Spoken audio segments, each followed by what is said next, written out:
Au Sénégal, le nouveau Premier ministre Ousmane Sonko a présenté vendredi dernier son nouveau gouvernement, un gouvernement dit de rupture. C'était donc la promesse du nouveau président du Sénégal, Bassirou Diomaye Faye. On en parle donc dans l'actu décalé de ce matin. Le nouveau ministre présentant donc évidemment son nouveau gouvernement. Précédemment à cela, l'investiture du nouveau chef d'État, Diomaye Faye, au Sénégal. Et pour ce qui concerne le choix justement porté sur ce nouveau Premier ministre, est-ce un choix de raison ou juste de la reconnaissance? N'est-ce pas là un premier faux pas pour Diomaye Faye? On tente donc de répondre à toutes ces interrogations au travers de l'actu décalé de ce jour. Et en plateau, comme annoncé, Olivier Michel de Compose, bonjour. Bonjour. Bienvenue. Merci, c'est un plaisir. Merci d'avoir bravé la pluie. Merci. Et juste en face de vous, Laurent Roland Tonekes. Laurent, bonjour. À nouveau, bonjour. Merci de n'avoir pas bravé la pluie. Ah, mais attention, ce matin, j'ai eu chaud parce que quand. Non, mais il n'a pas vraiment plu à Calavi. Non, mais j'ai eu chaud en ce sens que si la pluie commençait, comment est-ce que j'allais me débrouiller? Mais vous allez vous débrouiller. J'allais appeler juste pour dire Ahmed, je ne suis pas au plateau. C'est ça. Allez, permettez que nous souhaitions également. Joyeux anniversaire. Pour éviter tout déconvenu. Hein. Joyeux anniversaire à Farida Ouessouga, responsable des programmes de DNTV Diaspora FM, qui souffle également une bougie de plus aujourd'hui, au même titre hein, que grâce à Valig. Et donc, heureux anniversaire, très chère dame. Mais c'est aussi heureuse année, parce que c'est bon aussi peut-être le nouvel heureuse an. année aussi, voilà, c'est un nouvel an pour elle. Donc, heureuse année, heureux anniversaire à vous deux, Grâce et Farida. Allez, direction le Sénégal. Le 2 avril dernier, le nouveau président a été installé. Olivier Michel de Compose, Diomaye Faye, a officiellement pris les rênes du Sénégal. Retour sur cette cérémonie d'investiture rapidement que vous avez suivie, très certainement. Oui, impression. Tout à fait. Je dirais cérémonie assez sobre qui colle bien à la personnalité du nouveau président, donc qui a voulu, conformément d'ailleurs aux promesses qui ont été faites au peuple sénégalais, de rationaliser les ressources du pays. Donc la cérémonie a été assez sobre avec le strict minimum. Et le plus important, c'était la prestation de serment, c'est-à-dire la prise officielle des rênes du pays, c'est-à-dire de manière constitutionnelle. Et donc, le président Diomaye Faye rentre donc ainsi de plein pied dans l'exercice de ses fonctions.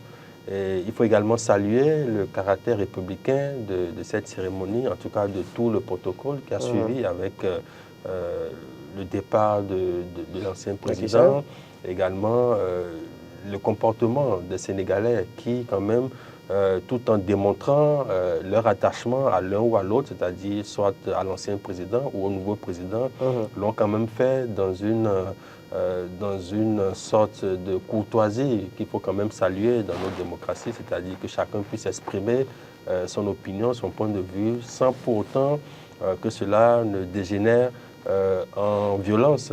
Et c'est ici le lieu quand même de rappeler que c'est un premier pas vers un Sénégal apaisé et réconcilié avec tout ce qui a pu se passer récemment, en tout cas depuis ces dernières années, en termes d'affrontement entre les différents camps, pro Sonko ou en tout cas pro Macky Sall. D'accord. Laurent Roland Tonekes, oui, sur la même question. Non, je crois que l'avènement de Diomaye Faye sonne un nouveau départ pour le Sénégal dans une certaine mesure. En fait, la rupture avec le système Macky Sall qui a été en tout cas attaqué depuis 2014 par Ousmane Sonko et ses alliés. Et donc, Diomaye Faye qui prend le pouvoir depuis le 2 avril, on peut observer déjà que dans les faits, dans les gestes ces derniers temps, il y a beaucoup de choses qui se font. Oui. Avant que de parler des faits et des gestes d'après, donc prise de pouvoir, déjà sur la cérémonie elle-même. La cérémonie, c'est assez sobre, c'est assez sobre. On a pu voir que, oui, il a voulu parler d'ailleurs même qu'on a surpris une conversation, un message qui disait que, oui, Macky Sall aurait voulu que ça se passe dans un stade. Et Diomaye Faye avait refusé pour exiger que ce soit de façon sobre, mais entre-temps, Macky Sall avait déjà pris son invité, un certain nombre de chefs d'État. Et donc, c'est ça qui a fait que... On a noté notamment, je pense, la présence d'une quinzaine de chefs d'État ou de chefs de gouvernement d'Afrique. Donc, il y a déjà cette question. Il montre clairement que oui, parce qu'il ne sert à rien de dénoncer une gestion des ressources et de venir faire peut-être des choses à faire avec tout ce qu'on connaît en Afrique. Du bling-bling en Afrique. Il faut maintenant rationaliser les dépenses, faire en sorte que ce qu'ils doivent faire soit dans les normes, dans certaines mesures qui permettent au pouvoir d'avoir les moyens de faire face aux enjeux des Sénégalais.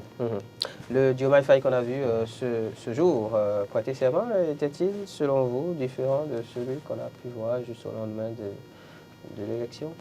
Alors, différent, je pense quand même qu'il y a le poids de la gravité de l'événement. C'est-à-dire, oui, c'est-à-dire à ce moment-là, on prend conscience effectivement de ce qui est en train des enjeux, de ce qui est en train de se passer. Je dis souvent, il y a une différence entre la communication politique, la posture politique de conquête du pouvoir et celle qu'on a lorsqu'on a effectivement l'exercice du pouvoir. Et encore plus lorsqu'on est en train d'entrer dans la charge. Et je pense que dans le discours qu'il a prononcé, il a rappelé qu'il comprend et qu'il mesure la gravité de la charge et qui est en train à lui confier aujourd'hui. Donc je pense que c'est un moment empreint d'une grande solennité et assez quand même important dans la vie démocratique d'un pays et d'un homme également, puisque c'est d'abord un homme qui accède à cette fonction-là. C'est ça. Et je pense que c'est tout cela qui donne à cette cérémonie-là tout son cachet assez spécial, déjà de voir tout ce qui a pu se produire, le parcours de l'homme pour en arriver là, parce que n'oublions pas quand même, il y a une année, il y a encore un an, il était derrière les barreaux. Oui. Et donc, c'est beaucoup de choses, c'est beaucoup d'émotions, c'est beaucoup d'idées qui passent par la tête. C'est une grosse responsabilité. Également, c'est assez exaltant. Maintenant, le plus important, c'est de pouvoir parvenir à satisfaire les besoins des populations. C'est de pouvoir parvenir à, je dirais, être au rendez-vous de toutes ces attentes-là qui sont nourries aujourd'hui de part et d'autre, et pas que au Sénégal. Je pense au-delà du Sénégal, surtout pratiquement tout le continent africain et de la part de toute la jeunesse, parce que on est quand même en face du président le plus jeune du Sénégal et le président le plus jeune démocratiquement élu sur le continent africain. En Afrique, bien sûr. Et donc, c'est quand même quelque chose d'assez important pour la jeunesse, parce que de ce qu'ils vont démontrer, de ce qu'il va démontrer comme gouvernance, va en découler quand même l'appréciation qu'on pourrait avoir désormais sur la capacité de la jeunesse à pouvoir effectivement incarner le changement, incarner la rupture, incarner la nouvelle vision que nous prenons ou que les jeunes aujourd'hui souhaitent voir se matérialiser dans l'attitude, donc dans la gouvernance politique. D'accord. Laurent Roland-Tonnet, qu'est-ce que vous dites sur ce discours? Moi, je dirais que le Diomaye Faye qu'on a vu le 2 avril est différent pour moi de celui qui a pris la parole au lendemain des résultats qui s'est prononcé. Tout à fait. Parce qu'au lendemain de l'élection, automatiquement, on l'a vu prendre la parole, mais avec beaucoup de ratés, beaucoup d'erreurs. Mais le Diomaye Faye que j'ai vu, en tout cas, suivi le 2 avril, est un Diomaye Faye différent, parce que dans la posture de présenter son discours, dans la posture des mots utilisés, dans la posture des mots utilisés, tout ça là, montre clairement que le personnage en quelques jours a changé.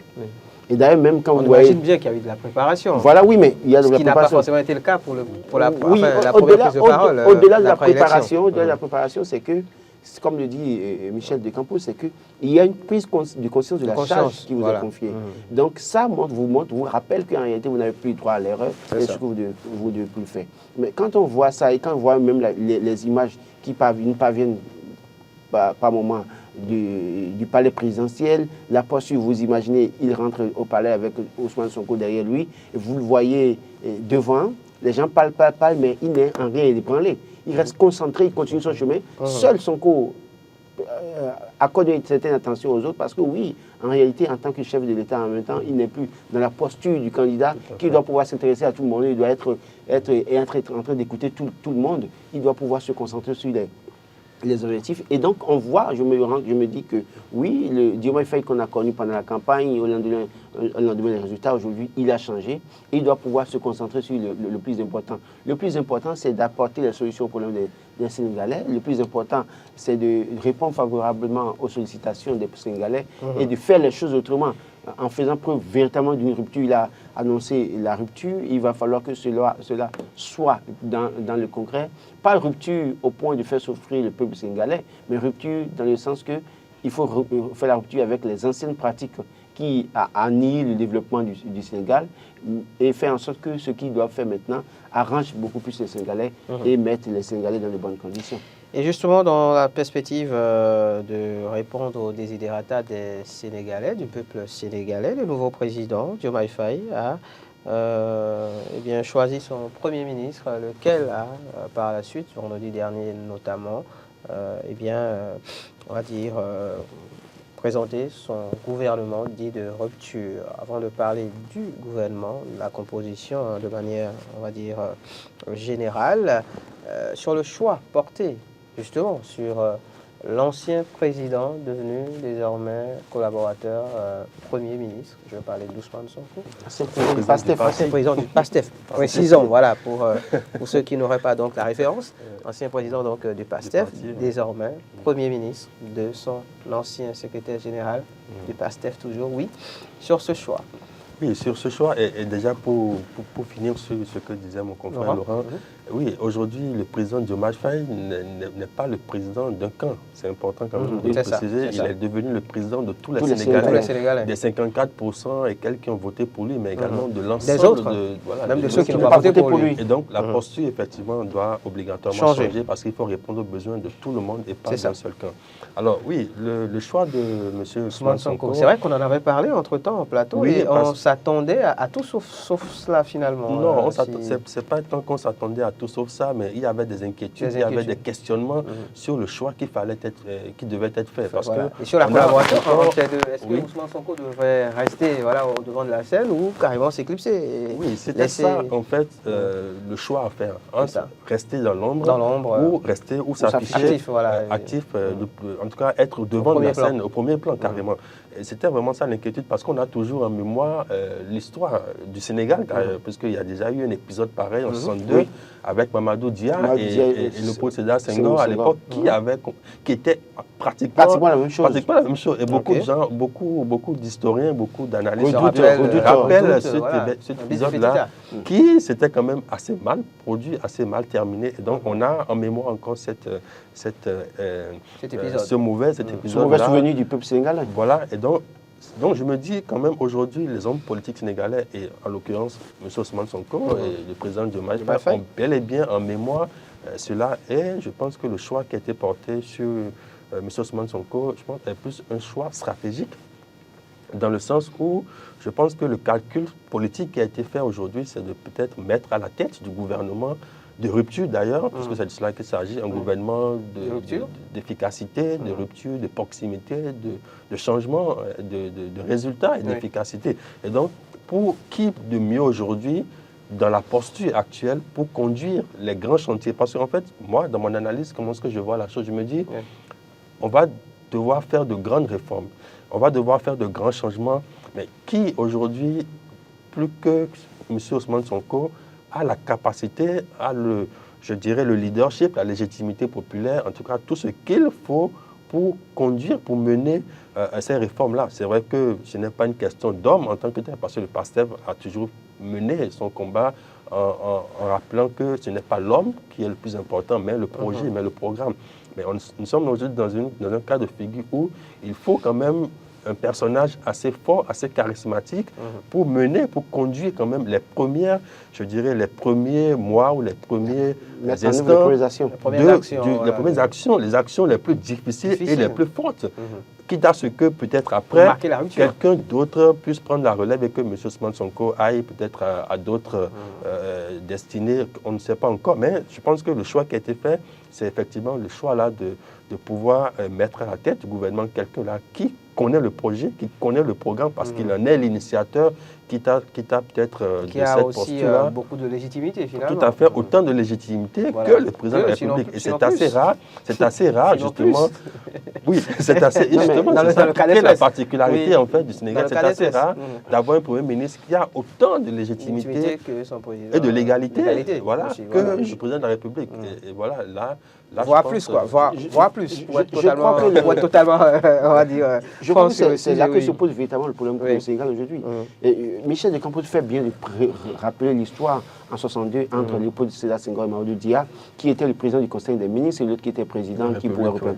Et puis à un moment donné, Léopold Sédar Senghor, le poète qui condamne, qui accuse l'autre de tentative de coup d'État et le met en prison, condamné à perpétuité. Et puis après, on a pu voir la suite. Ici, nous avons affaire à deux jeunes qui ont une idéologie commune. Parce qu'il faut rappeler que le problème entre Mamadou Dia et Léopold Sédar Senghor à l'époque, c'est que Mamadou Dia voulait à tout prix rompre avec la France. Par contre, il n'était pas dans cette logique. Donc c'était le problème entre les deux.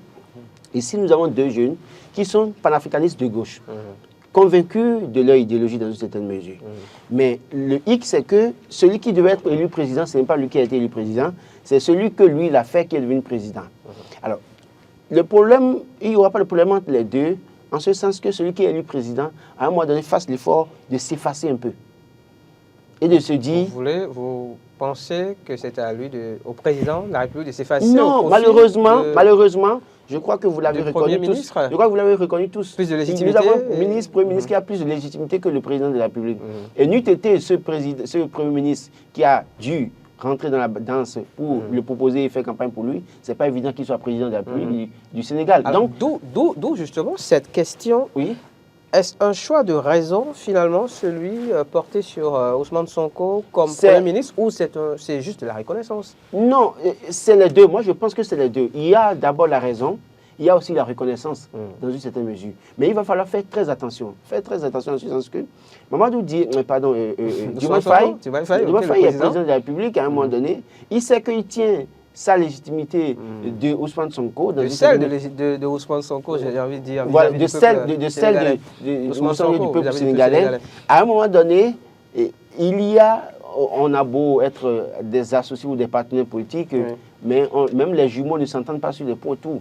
À un moment donné, ils ne vont pas s'entendre sur des problèmes. Sujets, et il y aura d'autres enjeux, d'autres facteurs qui vont entrer en jeu dans cette mesure. Des gens qui certainement vont monter la tête à Diomaye Faye et Sonko qui va vouloir s'imposer. Parce que dans la posture de Sonko, il faut rompre réellement aujourd'hui. Tout comme Mamadou Dia en 62, il faut rompre avec la France. Il n'y a pas de demi-mesure. Mais le président de la République peut avoir une attitude modérée parce que face à la charge de l'État en tant que président de la République, il y a ce que tu dis pendant la campagne quand tu n'es pas encore président, mais il y a ce que tu vois quand tu dis la réalité qui fait que parfois tu n'as pas le courage, de prendre certaines décisions. Et donc, il y a que dans les deux, il y a quelqu'un qui doit faire l'effort de s'effacer. Si ça ne se produit pas, c'est très vite arrivé le clash entre les deux. Faire l'effort de s'effacer. Est-ce que vous êtes du même avis? Diomaye qui devrait s'effacer? Oui, et je pense que la réponse a été déjà donnée d'ailleurs par le président Diomaye Faye, qui lors de ses premières prises de parole rappelait, lorsqu'il faisait un peu le diagnostic des maux qui minent le Sénégal, rappelait l'importance de donner au Premier ministre toute sa place. Oui. D'accord. Et donc, il a parlé même de réformes. Voilà, de réformes pour réduire le pouvoir du président. Exactement, pour que le président de la République ne soit plus l'omnipotent, l'omniprésent, qui s'infiltre dans toutes les sphères de la vie politique. Et que donc, le Premier ministre soit beaucoup plus responsabilisé, ait beaucoup plus de pouvoir, plus de marge, de manœuvre, pour étaler son programme et pour gouverner le pays. Donc je pense que s'il reste dans cette logique-là, et que le président de la République reste dans son couloir, je pense que le partage des rôles et le partage du pouvoir se fera de manière assez logique et assez je pense, de manière la plus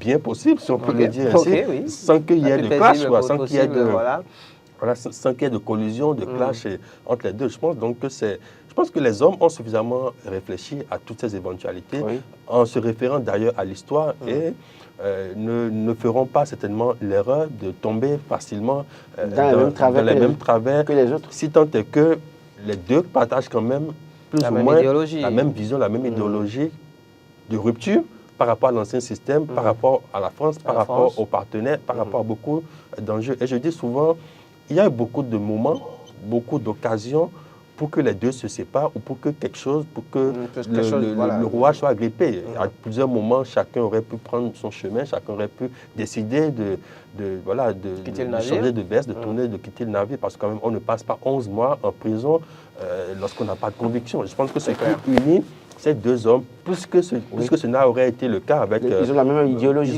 Ils ont la même idéologie, la même lecture des choses. Conviction, la même détermination. Ils ont le même vécu.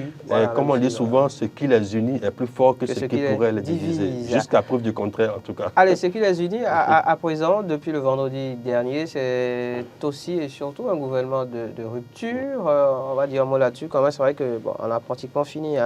Par contre, si ça clignote, enfin, si on a quelqu'un au bout du fil, on peut toujours le recevoir. Donc, un mot par rapport à ce gouvernement dit de rupture, oui, alors, Laurent.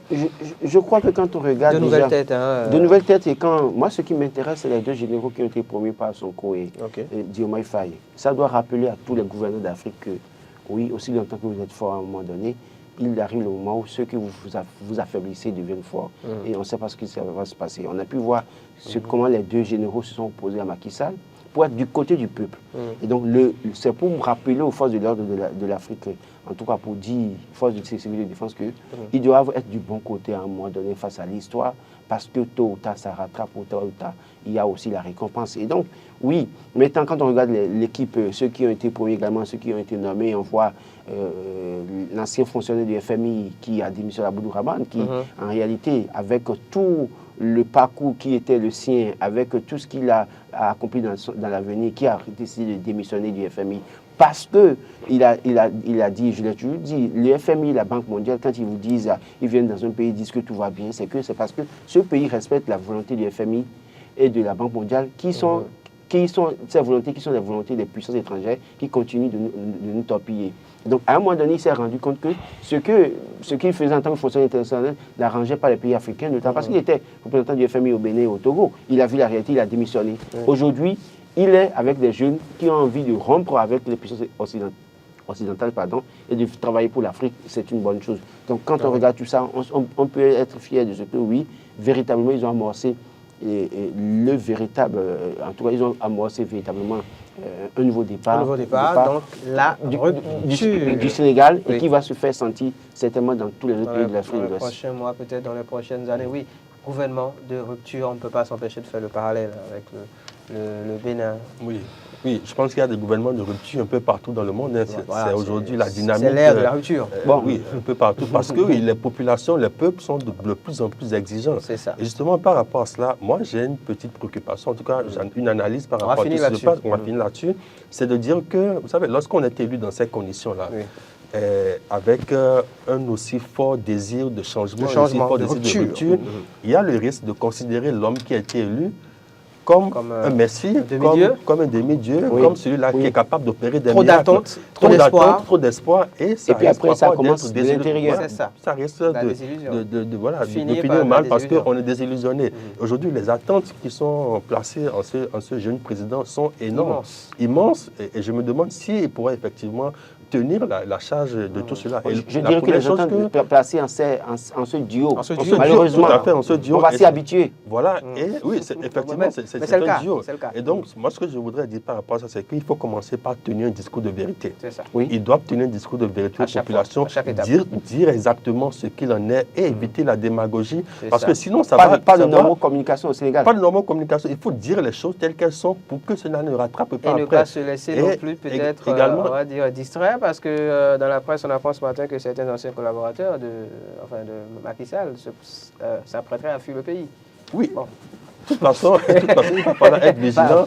Il va falloir faire comprendre à la population sénégalaise qu'il y aura des efforts à faire, qu'il y aura des sacrifices à faire et que cela aura le changement, la rupture, le développement. Ils doivent davantage communiquer en réalité sur ce qu'ils font au jour le jour. Et pour finir, tout dépendra de ce gouvernement, pour ce gouvernement, de la capacité d'action publique, de la capacité de pouvoir satisfaire les besoins de la population. Aujourd'hui, ils ont la légitimité, ils ont la légalité avec eux. Il faudra maintenant travailler à se construire une légitimité de performance. C'est-à-dire qu'il va falloir véritablement résoudre les problèmes les plus urgents, les plus cruciaux des Sénégalais, pour qu'on évite, vous savez, aujourd'hui, lorsque vous prenez les passages en mer pour la Méditerranée, il y a beaucoup de Sénégalais dedans, il y a beaucoup de jeunes Sénégalais qui veulent fuir le pays, qui veulent quitter ce pays. Il faut créer de bonnes conditions pour le jeune. Il faut déjà commencer par redonner confiance à cette jeunesse-là pour qu'elle puisse rester sur Malheureusement, on ne pourra pas en dire plus sur le sujet, pour le moment en tout cas, parce qu'on pourrait y revenir dans les prochains jours. Merci à vous, Laurent Roland-Tonekes. Merci à vous, Olivier Michel de Compos.